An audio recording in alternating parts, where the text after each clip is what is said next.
क्या लेके आया बंदे, क्या लेके जाएगा, क्या लेके जाएगा।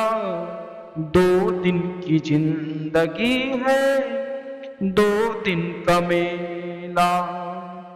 क्या लेके आया बंदे, क्या लेके जाएगा। 2 दिन की जिंदगी है, 2 दिन का मेला। इस जगत सराय में मुसाफिर रहना 2 दिन का।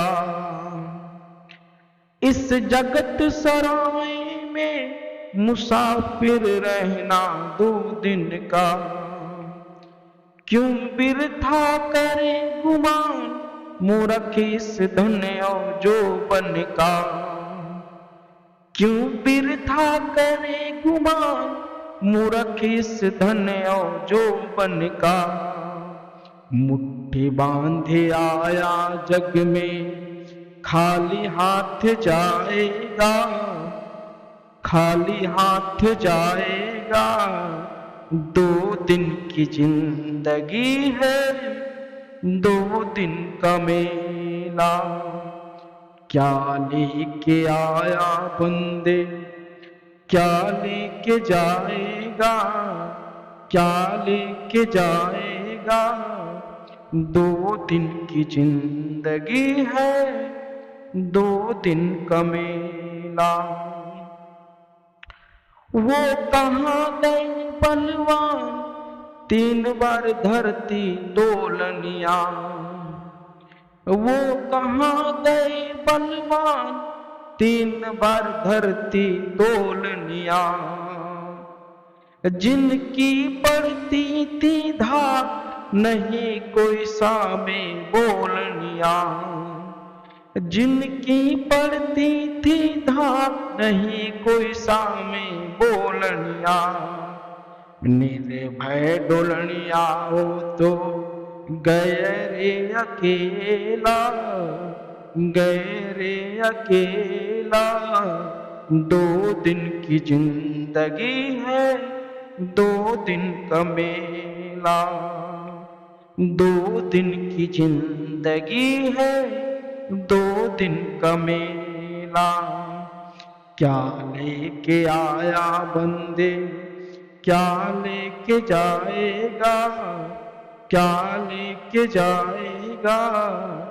2 दिन की जिंदगी है, 2 दिन का मेला। नर छोड़ सका ना कोई, माया गिनी गिनाई रे। नर छोड़ सका ना कोई, माया गिनी गिनाई रे। गढ़ कोठी कीनी छोड़ गया, चिड़ी चिड़ाई रे। गढ़ कोठा कीनी छोड़ गया, चिड़ी चिड़ाई रे। चिड़ी रे चिनाई संग चल नहीं धेला, चल नहीं धेला। 2 दिन की जिंदगी है, 2 दिन का मेला। सत्संग प्रेमियों, इस भजन में सदगुरु कबीर साहब के निर्गुण भजन के द्वारा सदगुरु कबीर साहब के द्वारा बताए गए शब्दों को इस तरीके से कवि ने पिरोया है कि क्या लेके आया बंदे, क्या लेके जाएगा। संसार में जब यह मानुष तन मिलता है, उस मानुष तन को जब इस धरती पर, धरा पर वह इंसान आता है, वह मनुष्य आता है, तो वह खाली हाथ ही आता है और खाली हाथ ही जाता है। जाता तो है तो सिर्फ उसका कर्म। सदगुरु कबीर साहब के जो भी शब्द है बहुत ही अनमोल है, क्योंकि ये 2 दिन की जिंदगी है और 2 दिन का मेला है। इस जगत सराय का मतलब सराय कोई तालाब से या कोई एक छोटे से कुनबे से मतलब नहीं होता। इस पूरे संसार को सतगुरु कबीर साहब ने पिरोया है। उस संसार में जो भी मनुष्य जन्म लेता है वह मुसाफिर बनकर यहां रहता है।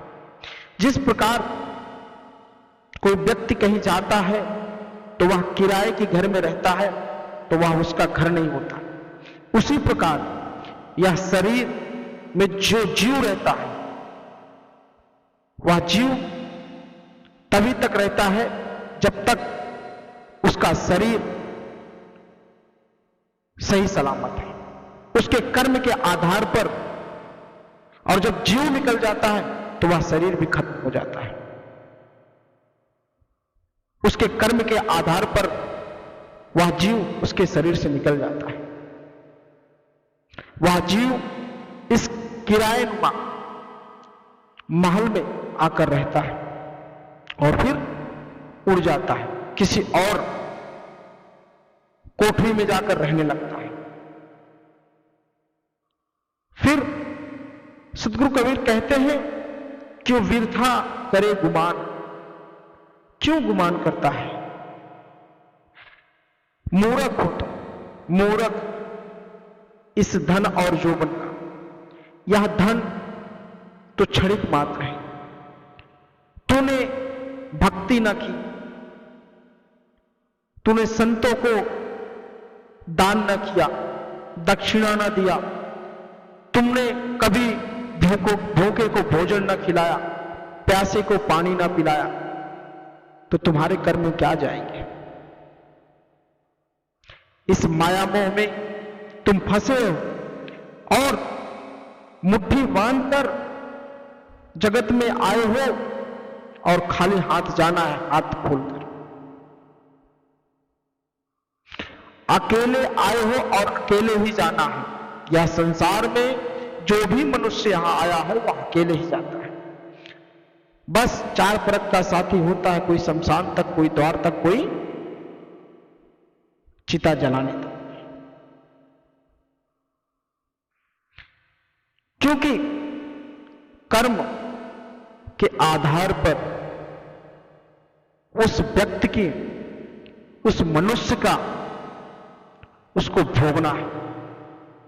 यहां पर बहुत सारे ऋषि मुनि आए, बहुत सारे देवतागण आए, बहुत सारे महाबली आए, लेकिन सबको जाना पड़ा।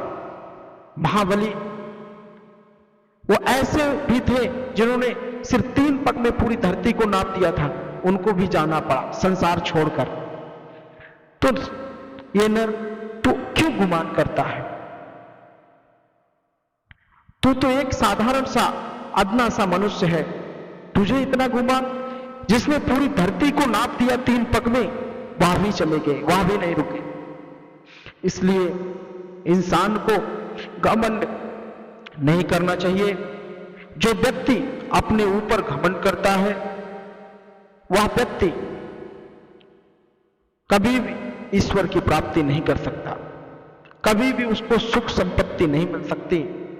धन और शरीर का घमंड नहीं करना चाहिए। जितना हो सके धर्म के कार्य में अपने इस जीवन